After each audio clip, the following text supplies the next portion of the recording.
I've been losing sleep, dreaming about the things that we could be. But baby, I've been playing hard. Hey everybody, today I bring you my 5th fall look, and this look, as you can see, is kind of almost a seasonally confused look, which is why it is my Indian summer look. Now, if you've never heard that term, that kind of refers to a place where you don't really get a fall. It's kind of like an extended summer into winter, which I don't live in one of those places, but as of the last few years, we have been having off and on warm and cool bursts throughout fall, which I actually don't mind. I like a bit of a warmer fall because where I live in the East Coast, it gets way too humid in the summer, so it's not an enjoyable kind of warmth. So I feel like fall, when it's warmer, is kind of like the weather I wish summer was. But all the same, I decided to play with some color today. Now, obviously, this lip might be still a little summery for you, and if you want to change that up, I think it would significantly change the look. Just realized I don't know where to put my lipstick. So I went with a fun pairing of rose gold and like purple tones on the eyes, which I've seen a lot of people doing gold and purple, I think because of the Vice 2 palette. I feel like every tutorial I've seen has been gold and purple. And so I was like, I could do that, and I like the look of gold and purple, but I decided to do something a little different and use an Infallible eyeshadow and Amber Rush to create a rose gold lid, which I think is fun for fall because it's kind of orangey, and then you got your purples, like cranberry purpley colors. So I am using all drugstore today to create this. Well, sort of. I am using a high-end eyeliner, but it's very dupeable. So if you want to see how to get this Indian summer a little bit brighter but still fall tones look, then please stay tuned. Okay, so to start off with, I'm using one of my all-time favorite bases, which is Maybelline's Color Tattoo in Inked in Pink. And I love the way this pairs with the Infallible eyeshadow I'm using, so whenever I use that, I like to use this because it brings out the tones in it really beautifully. So just get a nice layer of that all over your upper lid. Can you hear that? Next, I'm going in with the main event, I think, which is the L'Oreal Infallible in Amber Rush. This has been talked about a lot here on YouTube and by me.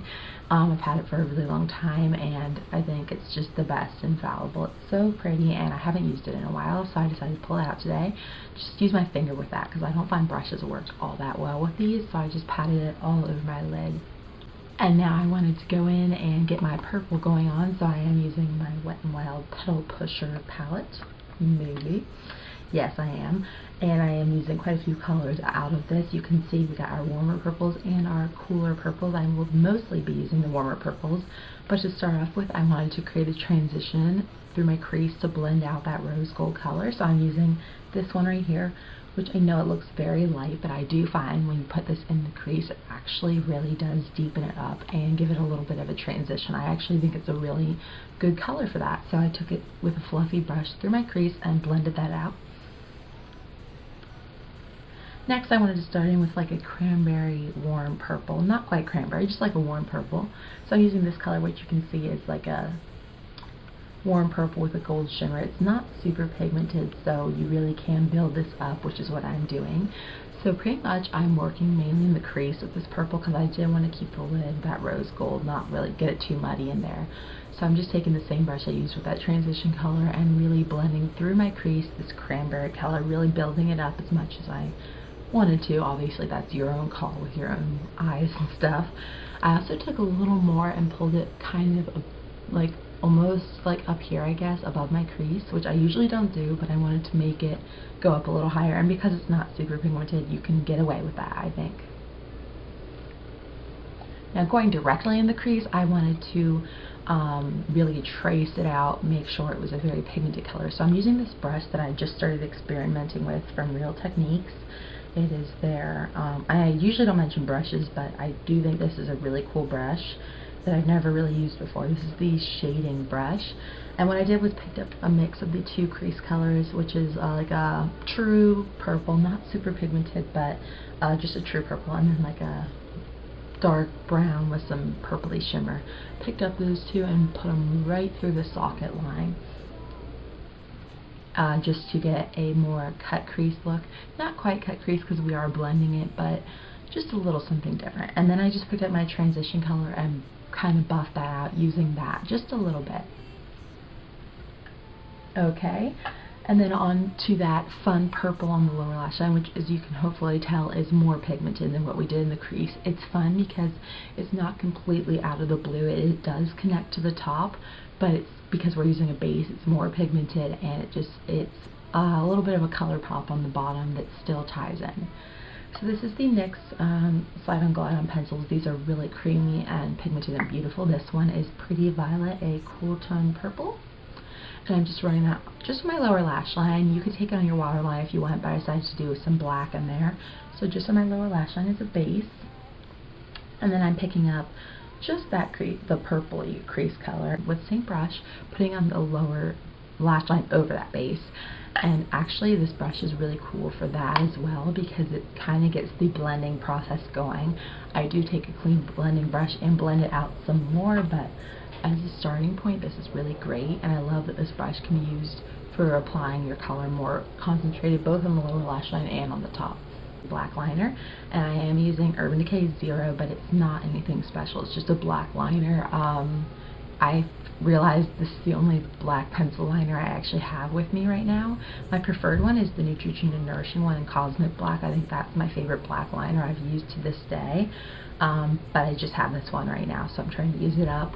So I took that on my waterline and upper lash line, just a thin line on the top because I wanted some definition, but I didn't want to take away from that rose gold too much.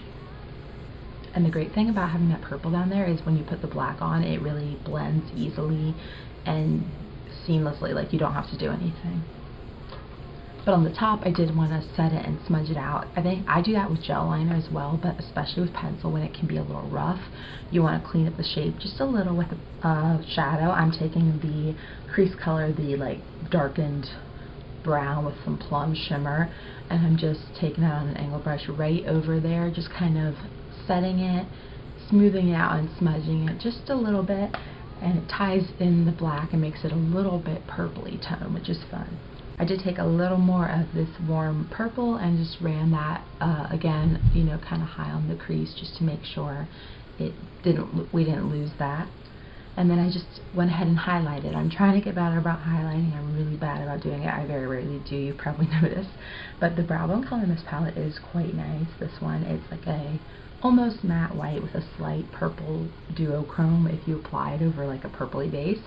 But I'm just taking it as a highlight, so I'm taking it and doing it on the brow bone and the inner corner to brighten up there. And the last step on your eyes is mascara. I do like quite a dramatic mascara right now, so I'm taking one coat top and bottom and then a little more on the top to just really make sure they're dramatic. And this is the Maybelline Full and Soft. Okay, and cheeks and lips, I was going to keep them both neutral, but I went with a bold lip. So definitely a neutral cheek. I'm just taking a matte peach. I already put it away, but it's e.l.f. Tickled Pink. You've seen me use it a million times. It's a matte peachy pink. And then on the lips, I went with a bold, like pinkish red. This is Eternal by Covergirl. It is a very lovely lipstick, very pigmented. It's just a matte, pretty matte one.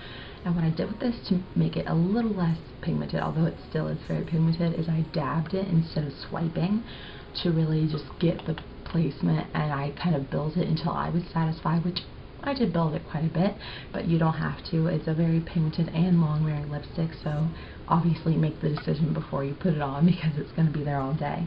But you can go with a nude or plum or whatever you want to do. I just kind of thought with the eyes, because they're colorful but not like a subtle color, I thought I could pull off a bold lip, you know, but you don't have to.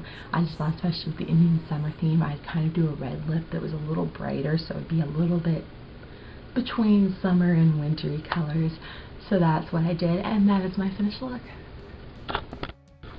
Okay, that is my finished Indian summer fall makeup tutorial. Wow, that's going to be confusing looking in the title, isn't it?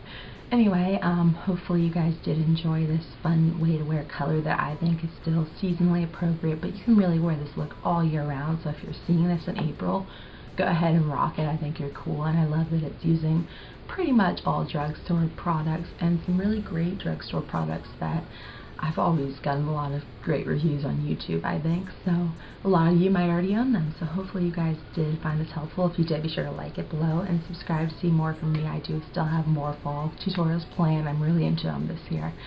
So thank you so much for watching. I hope you guys have a great day, and I'll talk to you very soon. Bye.